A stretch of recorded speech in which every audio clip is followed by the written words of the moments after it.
Assalamualaikum warahmatullahi wabarakatuh. Di sini kami akan membuat video dari tugas kami basis data. Di sini izinkan kami memperkenalkan diri terlebih dahulu. Nama saya Najwa Maratu Zara, NPM 2375930. Nama saya Sania Kurota Kuna Siregar dengan NPM 2375933. Selamat menyaksikan. Wah, lo tau gak sih pengertian basis data itu apa? Itu loh, basis data itu kayak tempat ngumpulnya data, terus kayak disimpan secara sistematis. Gitu. Terus kalau lo tau nggak misalnya pengertian bit, byte, terus kayak itu file, record. Oh, kalau dari pemahaman gua, bit itu tuh dari bagian paling kecil ya. Jadi bit itu kayak bilangan biner, kayak contohnya dari 0, 1, 2, 3 sampai seterusnya ya. Terus kalau misalnya byte itu tuh karakternya yang mau kita isi di dalam bit itu, bilangan biner itu. Terus kalau file itu tuh nama apa isinya gitu. Misalnya nama kita, NPM, terus kayak misalnya alamat atau segala macamnya. Terus kalau record itu kayak gabung record itu kayak isi dari awal sampai akhir gitu. Jadi ada file itu masuk ke situ. Terus kalau yang file itu gabungan dari record sama file. Jadi semua itu kayak saling berhubungan gitu ya. ya. Jadi kayak ada urutannya dari bit tadi, bit, byte, terus field, record sama file.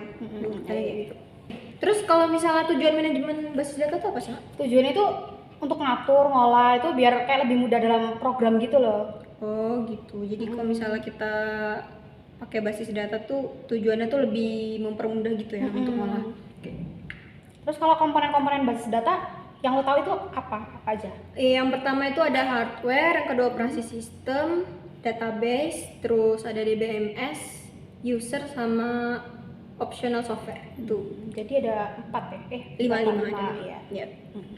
Ini ada materi yang belum gua paham tuh. Lo bisa nggak sih ngejelasin 3 level abstraksi yang ada di basis data? Kalau physical level itu level terendah yang berhubungan dengan cara data itu disimpan di media penyimpanan.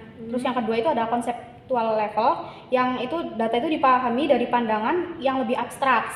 Terus yang ketiga itu ada view level. Itu level tertinggi yang penggunanya itu dapat berinteraksi melalui antarmuka seperti laporan atau formulir gitu. Terus ini tahu nggak sih perbedaan DML sama DDL apa? Kalau dari pemahaman gue ya, perbedaannya tuh kalau di DML itu dia tuh kerja di database-nya. Nah, itu di database-nya. Kalau DDL itu di struktur database-nya. Jadi DML itu dia tuh tugasnya kayak manipulasi, entah itu nambahin, terus kayak ngurangin atau misalnya ada mau ngapus data yang ada dalam sistem. Terus kalau DDL itu dia juga sama kayak menghapus menambah data di sistem, cuman bedanya dia ada di struktur database. Kalau si DML ini di database-nya. Gitu. Terus yang lo ketahuin tentang DML procedural sama non procedural itu apa sih? Kalau DML procedural itu perintah yang dilakukan secara berurutan untuk menyelesaikan tugas.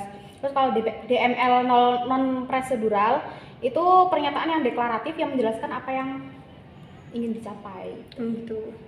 Terus lo tau nggak sih apa perbedaan DBMS terus macam-macamnya gitu? Kalau perbedaan pengertian mungkin. Pengertian. Ya pengertian. Kalau dari pemahaman gue ya, DBMS itu yang gue tahu itu kayak untuk ngolah suatu data gitu di basis data. Jadi kalau misalnya kita mau ngolah data di basis data tuh kita bisa pakai DBMS. Misalnya kayak kita kayak mau ngerjain yang tadi gue jelasin bit byte itu bisa pakai DBMS untuk ngolah data dari situnya. Kalau untuk macam-macamnya ya yang gue tahu itu ada berapa ya? Itu yang pertama ada hierarchical DBMS, yang kedua itu ada network DBMS, yang ketiga ada relational DBMS, terus ada object oriented DBMS, yang terakhir itu ada non SQL database. Lumayan banyak juga ya? Iya, 5. Oke, sekian video dari kami. Mohon maaf jika ada kesalahan kata atau kalimat. Kami akhiri. Wassalamualaikum warahmatullahi wabarakatuh.